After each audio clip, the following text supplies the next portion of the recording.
감사합니다. 우리 옆에 있는 지체들하고 반갑게 한번 인사했으면 좋겠습니다. 좋은 오후입니다. 이렇게 한번 인사하겠습니다.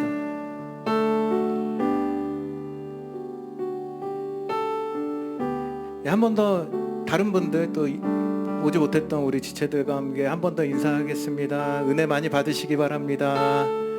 또 연휴여서 올라온 우리 또 지체들도 있어요. 너무나 환영하고 주님의 이름으로 축복합니다. 몇 가지 광고를 드리겠습니다. 내일은 푸른 꿈 아이 세상이 있는 날입니다. 내일 아침 8시 30분에 신간 본당에서 개 예배가 있을 예정이고요. 그래서 여러분들은 8시 30분까지 신간 본당으로 와주시면 되고, 내일 하루 동안 여러분 굉장히 수고할 텐데 그래도 날씨가 너무 좋죠? 이 우울한 대답은 무엇인가?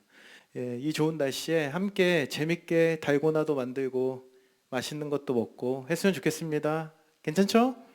그래서 내일 만나고요. 그리고 다음 주에는 어버이 주일을 맞이해서 우리 청년함대에서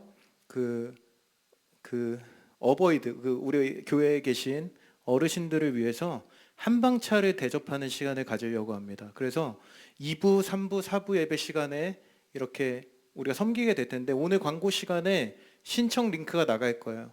자, 그러면 신청하실 분? 다 신청한 걸로 해서 여러분 많이 참여해 주셔서 다음 주에 우리 어버이 주일에 또 큰 기쁨을 함께 나눌 수 있었으면 좋겠습니다.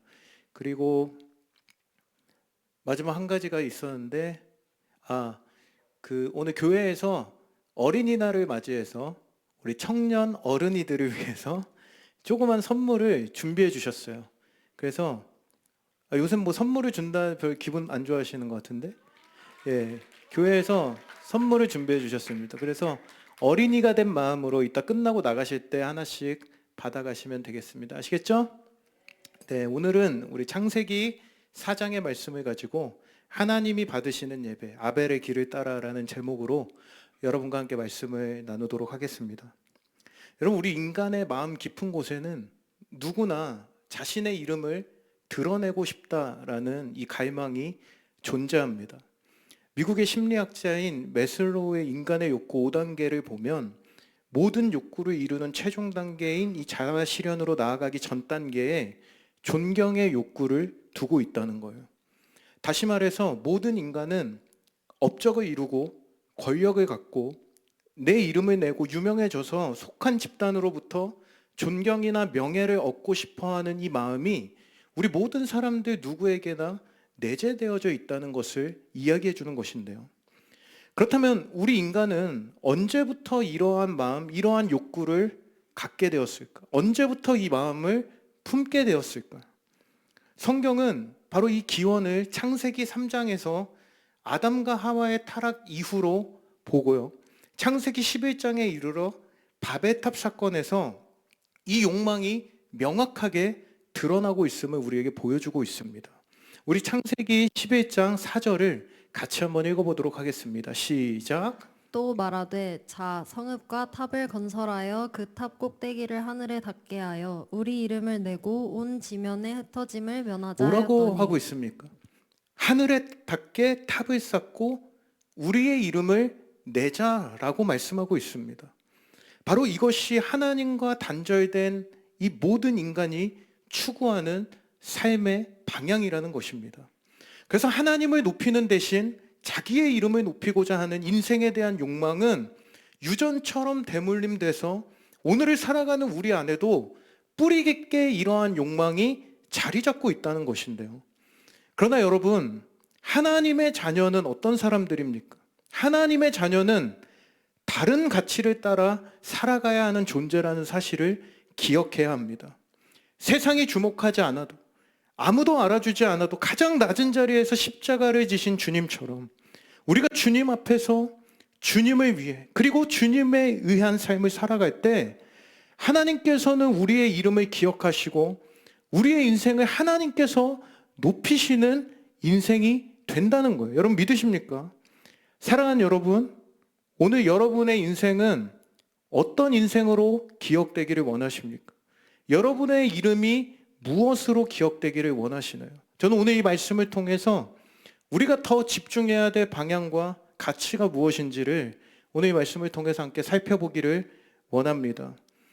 여러분, 오늘 본문에는 아담과 하와의 두 아들이었던 가인과 아벨의 이야기가 등장하고 있습니다.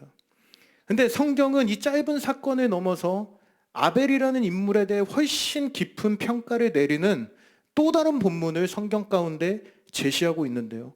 그 성경이 어디냐면 바로 히브리서 11장입니다. 여러분, 히브리서 11장은 어떠한 성경인지 아십니까? 성경 전체에서 하나님께서 인정하신 믿음의 사람들을 나열한 장이 바로 히브리서 11장이에요. 그래서 히브리서 11장을 흔히 믿음장이라고 부릅니다. 그런데 놀랍게도 이 히브리서 11장이 소개하는 인물 중에 가장 먼저 등장하는 사람이 누구인지 아십니까? 여러분, 성경에서 가장 유명한 사람이 누구예요? 두 명만 이야기해 봅시다. 모세, 다윗, 아브라함.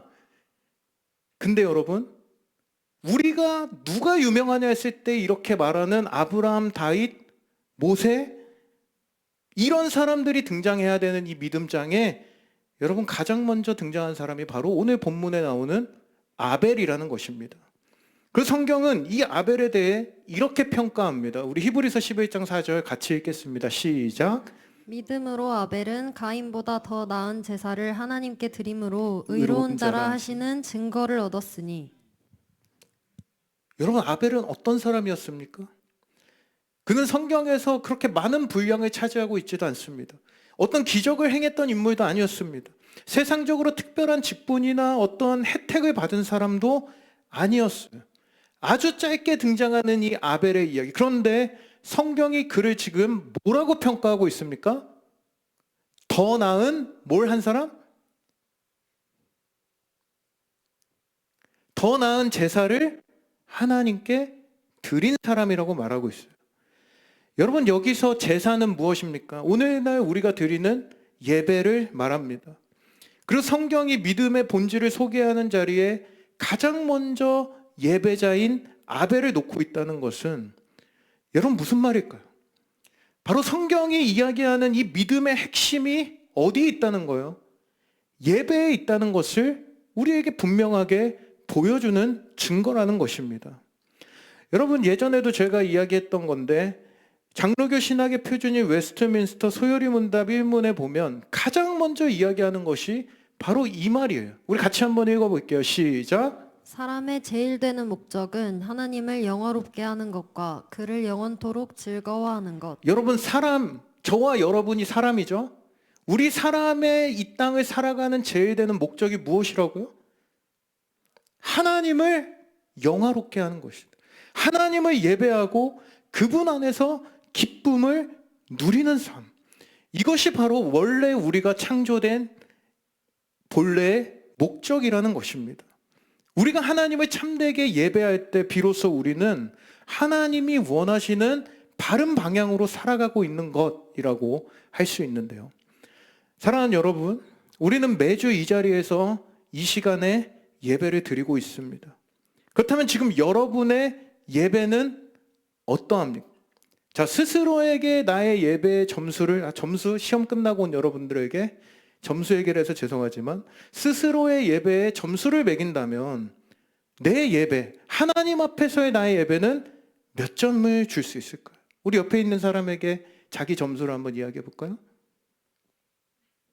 넘어갈게요.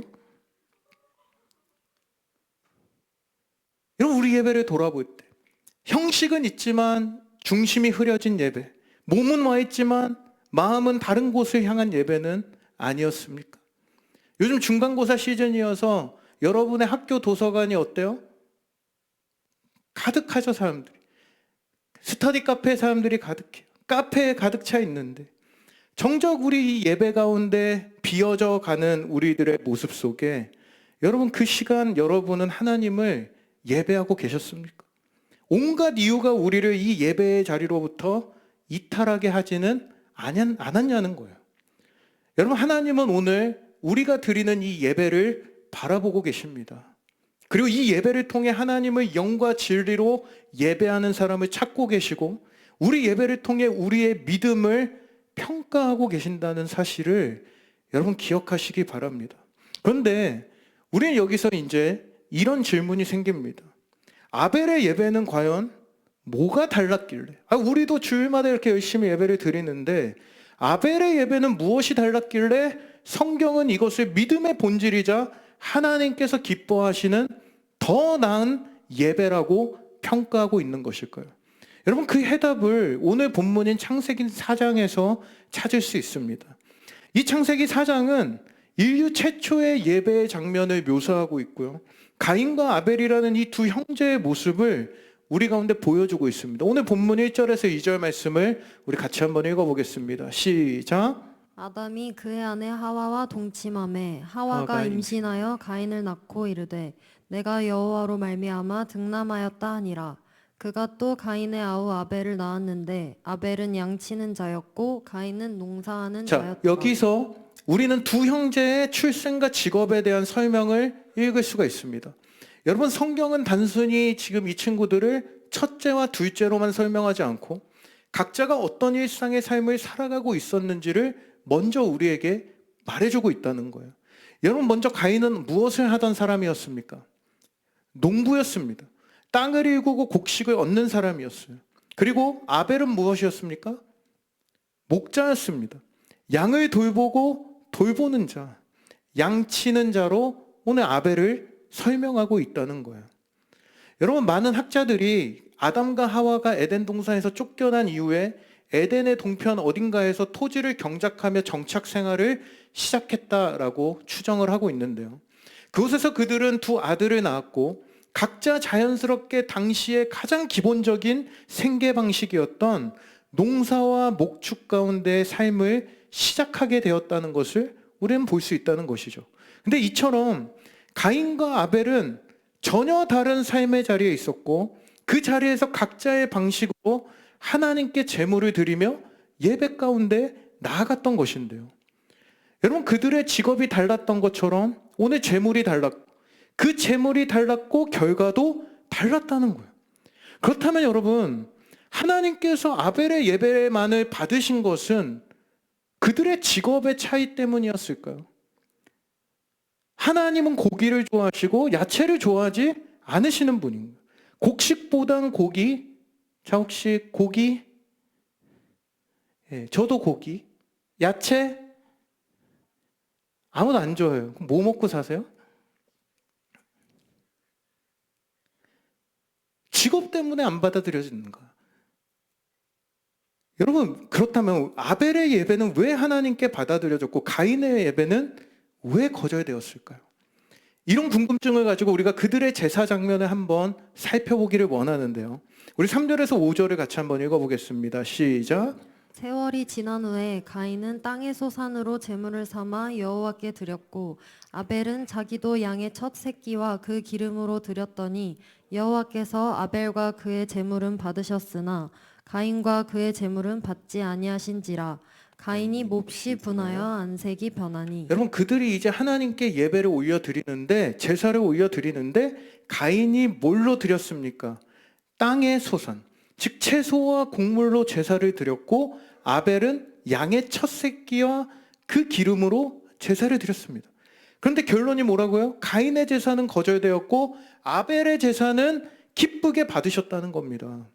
여러분, 우리가 어려서부터 주일학교에서 교회 신앙생활을 했던 사람들은 대부분 이 이야기들을 이렇게 많이 들으셨을 거예요. 하나님은 아벨의 제사를 받으셨던 이유는 동물의 피가 흘려진 이 피 흘림의 제사였기 때문이고 가인의 제사는 피 없는 곡물 제사였기 때문에 받지 않으셨다라고 많은 공과 교재들이 설명을 합니다.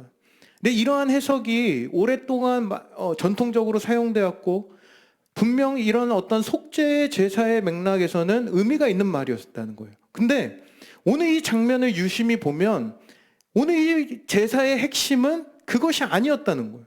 분명 오늘 성경에 보면 아벨은 양을 치던 목자였기 때문에 양을 드린 것이고 가인은 농부였기 때문에 곡식을 드린 것이었을 뿐이었습니다.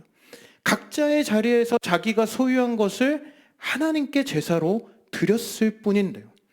그런데도 피 흘림이 없는 제사여서 받지 않으시고 아벨이 양의 피로 제사를 드렸기 때문에 그의 예배만 받으셨다고 한다면, 여러분, 이 땅을 살아가고 있는 저와 여러분은 반드시 무엇을 해야 되는 거예요? 목축을 해야 되고 숯불구이집을 해야 되고 정육점을 차려야 된다는 거예요. 늘 고기를 태워야만 하나님이 기뻐하시는 예배가 된다는 말이 되어버린다는 겁니다. 그래서 우리는 이 부분을 꼭 살펴보아야 하는 것인데, 여러분 3절 말씀을 다시 한번 띄워주시겠어요? 3절을 우리 한 번만 더 읽어볼게요. 3절 시작. 세월이 지난 후에 가인은 땅의 소산으로 제물을 삼아 여호와께 드렸고. 여러분 이 짧은 구절에 오늘 본문의 중요한 단서가 숨겨져 있습니다.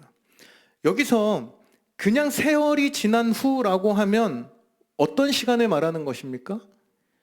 우리는 그냥 막연하게 어느 정도 시간이 지났다라고 생각을 할 수 있는데, 사실 지금 이 세월이 지난 후라는 이 표현이 오늘 본문을 해석하는 가장 결정적인 단서가 될 수 있는 부분이라는 것입니다. 여러분 이 표현이 원문 성경에 보면은 이렇게 표현을 하고 있습니다. 뭐라고요? 미케츠 야밈으로 쓰여졌다는 것입니다. 여러분 이 표현은 단순한 시간의 흐름을 말하는 것이 아니라 어떠한 정해진 시간의 끝, 어떤 수학의 시기의 마무리 시점을 가리킬 때 사용하는 단어와 표현이라는 것입니다. 여러분 실제 영어 성경에도 어떻게 표현되었는지 한번 보여주세요. 영어 성경에도 이렇게 두 가지 표현으로 쓰여지면서 하베스트의 타임이 끝나는 그 시점, 감사의 시기, 수확의 끝자락이다라는 것을 분명하게 우리에게 보여주고 있다는 거예요. 다시 말해, 여러분 지금 이 시점은 아벨은 들판에서 양을 치며 양들이 새끼들을 낳는 그런 어떤 하나의 그 한 해의 뭐라고 해야 되죠? 수확이라고 하기 그렇고 그 한 타임의 시간이 끝난 상태이고, 가인은 농사의 수확을 마친 시점에 바로 동시에 이 제물을 드렸다는 것입니다. 그렇기 때문에 이 제사는 속죄의 의미를 담은 희생 제사가 아닌 하나님께 올려드리는 감사의 제사였다는 것인데요. 실제로 동물을 잡아서 각을 뜨고 피의 제사를 드리던 이 희생 제사는 여러분 모세 시대 이후 레위기에서 제사법이 구체화되면서 생겨났던 제사 방식이었습니다. 그렇기 때문에 오늘 본문의 제사는 단순히 피가 있냐 없냐를 따지는 희생 제사가 아니라 자신의 삶에서 얻은 것을 감사의 마음으로 하나님께 드리는 제사로서 바로 예배의 태도와 중심이 가장 중요한 본질이었음을 오늘 본문은 우리에게 말해주고 있다는 것입니다. 그렇다면 여러분, 그들의 태도가 오늘 어떠한 차이가 있었을까요? 창세기 4장 3절에서 4절을 보시면 성경은 분명하게 그들이 어떤 태도로 하나님 앞에 이 제물을 드렸는지를 기록하고 있다는 겁니다. 우리 3절 4절을 한 번 더 읽어볼게요. 시작. 세월이 지난 후에 가인은 땅의 소산으로 제물을 삼아 여호와께 드렸고 아벨은 자기도 양의 첫 새끼와 그 기름으로 드렸더니 여호와께서 아벨과 그의 제물은 여러분, 받으셨으나. 3절에서 가인은 그냥 땅의 소산을 제물로 삼았다라고 표현을 합니다. 이 부분만 보면 딱히 우리는 문제를 찾을 수가 없어요. 하지만 4절에 보면 아벨은 양의 첫 새끼와 기름을 하나님께 드렸다라고 이야기하고 있다는 거예요. 여러분 출애굽기와 레위기에 보면 이러한 제사 규정이 등장을 하고 있습니다. 우리 출애굽기 34장 19절에서 20절인데요. 저랑 한 절씩 읽어보겠습니다. 모든 첫 태생은 다 내 것이며 내 가축의 모든 처음 난 수신 소와 양도 다 그러하며 나귀의 첫 새끼는 어린 양으로 대속할 것이요 그렇게 하지 아니하려면 그 목을 꺾을 것이며 내 아들 중 장자는 다 대속할지며 빈손으로 내 얼굴을 보지 레위기 3장 말지니라. 16절 같이 읽겠습니다. 시작. 제사장은 그것을 제단 위에서 불사를 지니 이는 화제로 드리는 음식이요 향기로운 냄새라. 모든 기름은 여호와의 것이니라. 뭐 하라는 거예요, 여러분? 모든 첫 열매는 하나님의 것이다.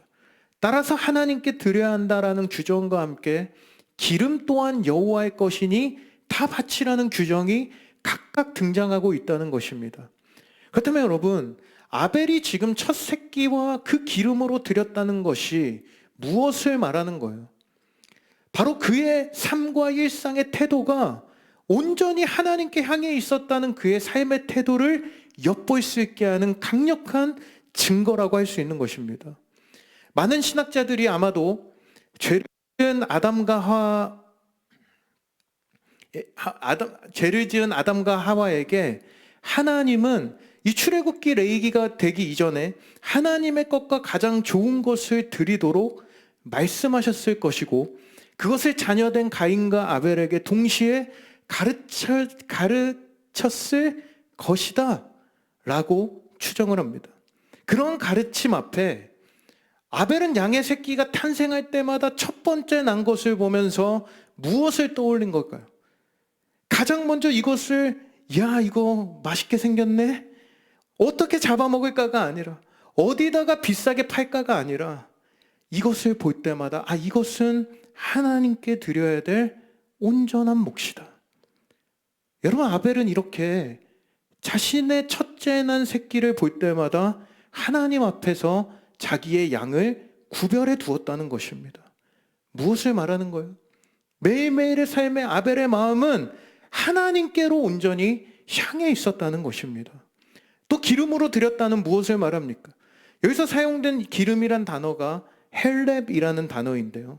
이것은 단순한 어떤 동물의 지방을 말하는 기름이 아니라 이 단어를 번역하면 최고의 것, 최상품, 가장 좋은 것이라는 뜻을 가지고 있는 단어라는 것입니다. 다시 말해 아벨이 하나님께 기름을 드렸다는 것은 무엇을 말하는 거예요? 아벨은 늘 하나님께 최고의 것을 드리기 원했던 사람이라는 거예요. 하나님께 대충 드린 것이 아니라 정성껏 구별하여 기쁨으로 드렸던 하나님을 예배하는 예배자였다는 것입니다. 여러분, 그런 아벨을 하나님은 기쁘게 보셨고, 그 제물과 아벨 자신을 기쁘게 받으셨다는 것입니다.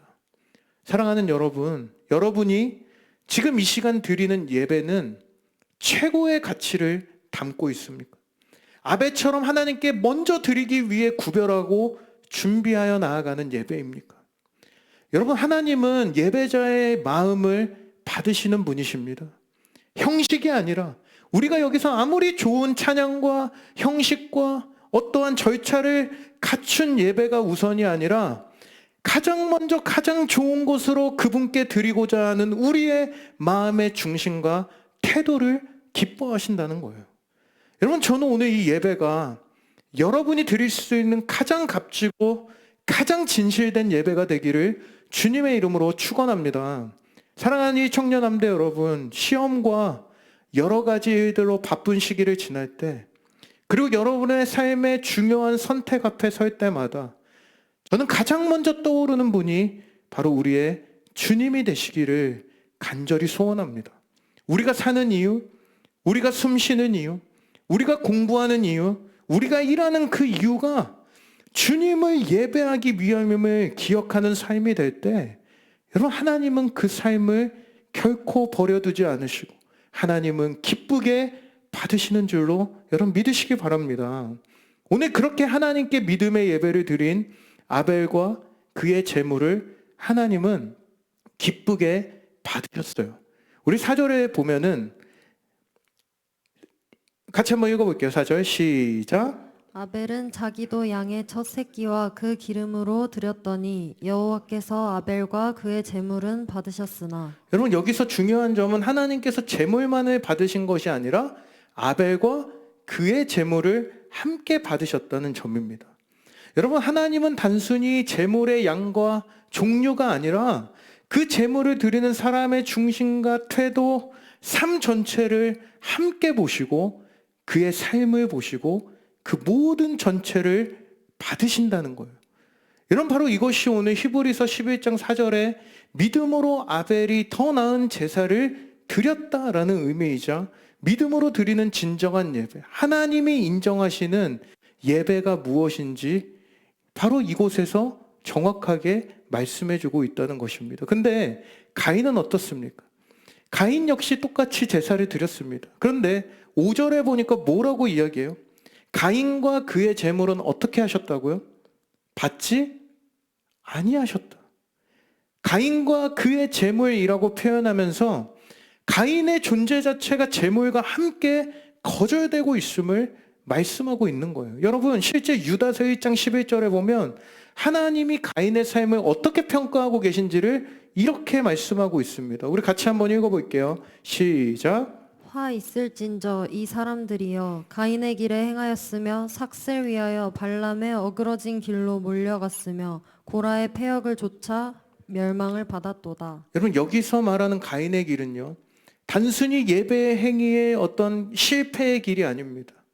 여러분, 여기서 말하는 가인의 길은 바로 하나님이 없는 삶이고 믿음 없이 살아가는 형식적인 종교인의 길을 뜻하고 있다는 거예요. 여러분, 가인의 삶에는 하나님이 중심이 아니었습니다. 그냥 형식적으로 드려야 하는 제사 의식이었다는 거예요. 그저 습관적으로 반복해야 하는 하나의 귀찮은 제사였고 예배였다는 거예요. 그의 예배는 믿음이 없는 예배였고요, 껍데기뿐인 예배였다는 거예요. 여러분, 그 결과가 어떻게 됩니까? 그는 결국 자신의 자존심이 짓밟혔다 느꼈고 분노에 휘둘려 동생 아벨을 살인하는 최악의 선택을 하게 된다는 거예요. 죄로 인해 타락한 인간이 하나님의 은혜 없이는 믿음 없이 드리는 그 예배의 결과가 결국 삶의 현장에 죄악으로 결론 지어지는 인생임을, 여러분, 우리에게 가인의 이야기를 통해 성경은 경고하고 있다는 것입니다. 사랑하는 여러분, 이제 오늘 우리의 예배를 다시 한번 점검해 보기를 원합니다.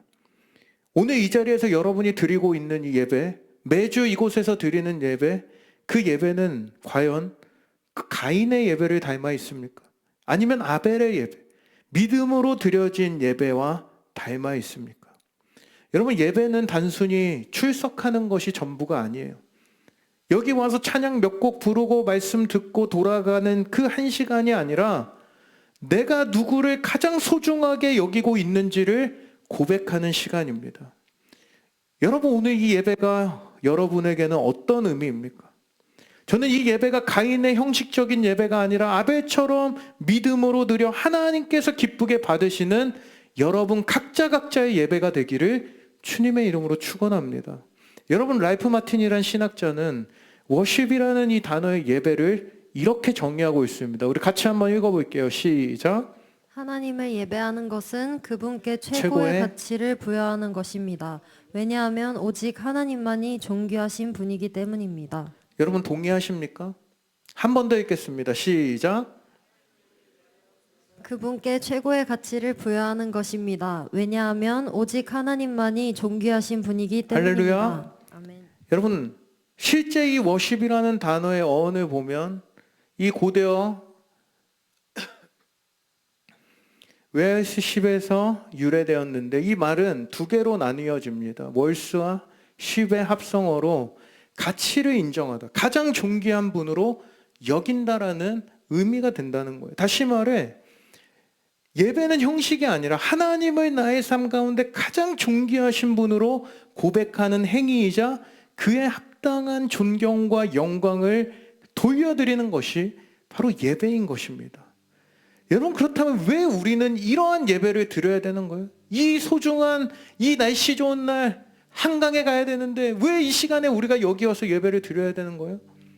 여러분, 구약 시대에는 사람이 죄를 지을 때마다 어떠한 행동을 했습니까? 여러분, 구약 시대 예수님이 이 땅에 오셔서 피 흘림의 그 사건을 감당하시기 전까지는 사람이 죄를 지을 때마다 나아가 동물을 잡고 각을 뜨고 피를 흘리고 성전에서 날마다 그 번제를 태워 하나님 앞에 회개의 제사를 드려야만 했어요. 제사장은 그 짐승의 각을 뜨고 피를 뿌리고 불에 태우는 제사를 늘 반복해야만 하는 인생을 살아가야 했다는 거예요.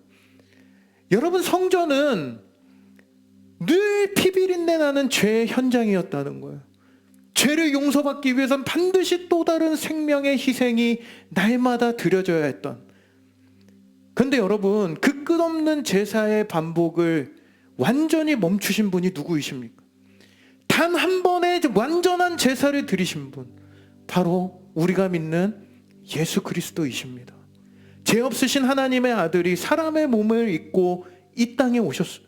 그리고 십자가 위에서 자신의 몸을 단 한 번의 제물로 드리심으로 더 이상은 우리가 이 반복되는 피 흘림이 필요 없는 완전한 구속의 제사가 바로 십자가 사건이라는 거예요.